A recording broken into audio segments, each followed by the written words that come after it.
everybody, welcome to Nighttime with Nina. Tonight I'm sharing a story that I'm sure a lot of you know really well. It's a story called Ferdinand. And I know that some of you have noticed that sometimes I try to match my outfit to the book whenever I can. I don't have an outfit to match every book cover, but I felt like today's was a pretty good match. The cover, my shirt, my earrings, not my hair. But Ferdinand does like flowers and grass, so maybe that's what my hair is representing. So enjoy tonight's story and my coordinating apparel. And here we go with the story of Ferdinand. Once upon a time in Spain, there was a little bull, and his name was Ferdinand. All the other little bulls he lived with would run and jump and butt their heads together.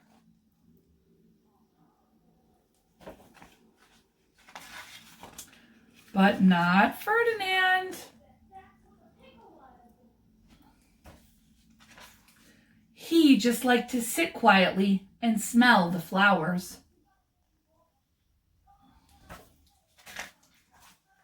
He had a favorite spot out in the pasture under a cork tree.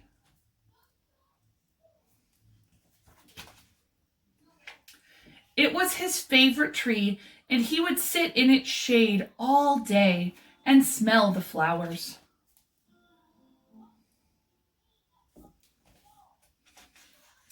Sometimes his mother, who was a cow, would worry about him. She was afraid he would be lonesome all by himself.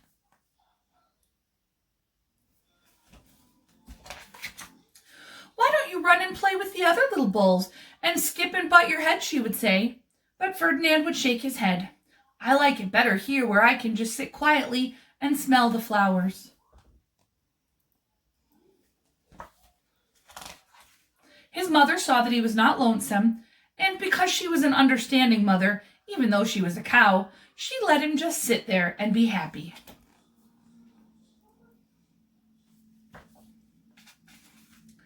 As the years went by, Ferdinand grew and grew until he was very big and strong. And on this picture, you'll see that here's Ferdinand when he's 1 week old, 3 months old, a year old, and 2 years old. And he is quite a large bull now. All the other bulls who had grown up with him in the same pasture would fight each other all day. They would butt each other and stick each other with their horns. What they wanted most of all was to be picked to fight at the bullfights in Madrid.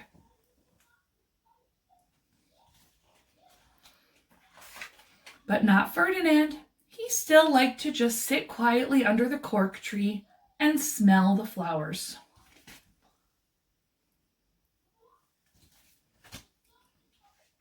One day, 5 men came in very funny hats to pick the biggest, fastest, roughest bull to fight in the bullfights in Madrid.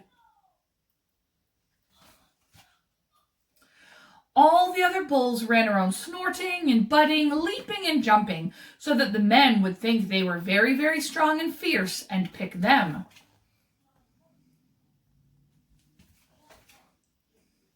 Ferdinand knew that they wouldn't pick him, and he didn't care, so he went out to his favorite cork tree to sit down.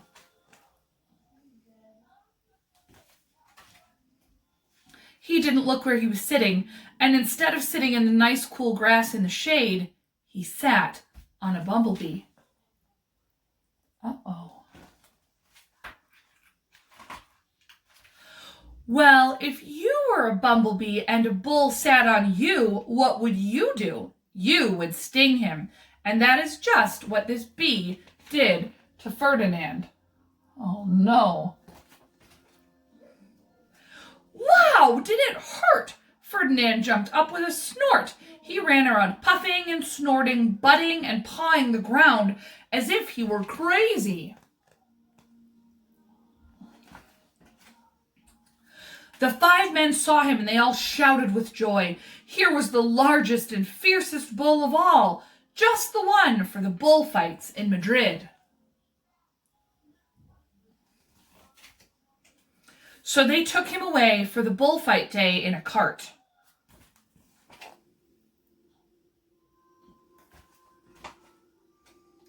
What a day it was! Flags were flying, bands were playing.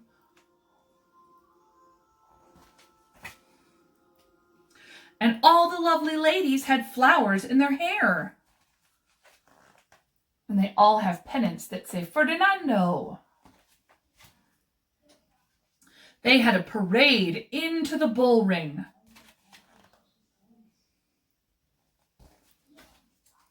First came the banderilleros with long, sharp pins with ribbons on them to stick in the bull and make him mad.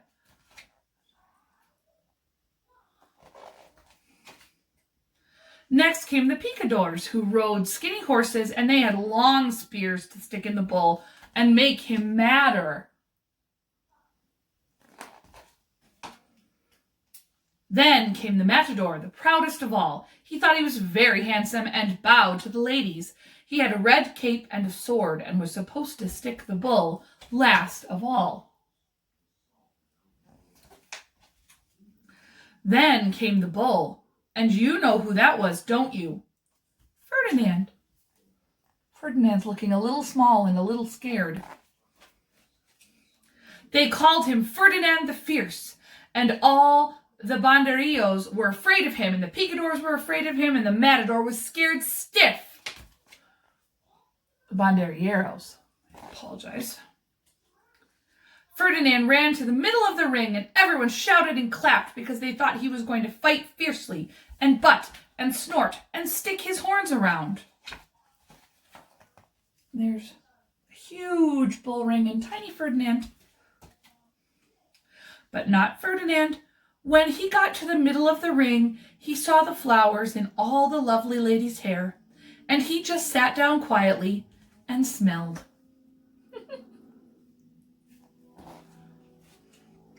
He wouldn't fight and be fierce no matter what they did. He just sat and smelled. And the banderilleros were mad, and the picadors were madder, and the matador was so mad he cried because he couldn't show off with his cape and sword.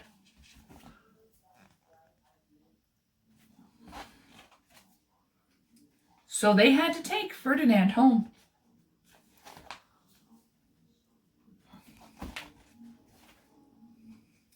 And for all I know, he is sitting there still under his favorite cork tree, smelling the flowers just quietly.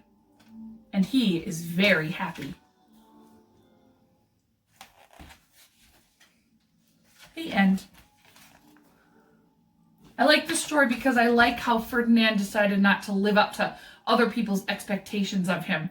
They thought he was one thing, that he, just because he was big, that he would be strong and fierce and angry. But instead, he just really wanted to sit and smell the flowers and be peaceful.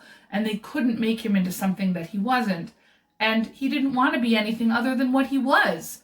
So I think this is a great story about liking exactly who you are and being exactly who you're supposed to be, no matter what other people decide what kind of person you're supposed to be. So whether you are somebody who likes running and playing and jumping, or you want to sit quietly under a tree and smell flowers, I hope that you're able to do those things today and get outside or get your wiggles or your energy out in some good positive way. And I can't wait to see you another night to share another story with you for Night Times with Nina. Good night.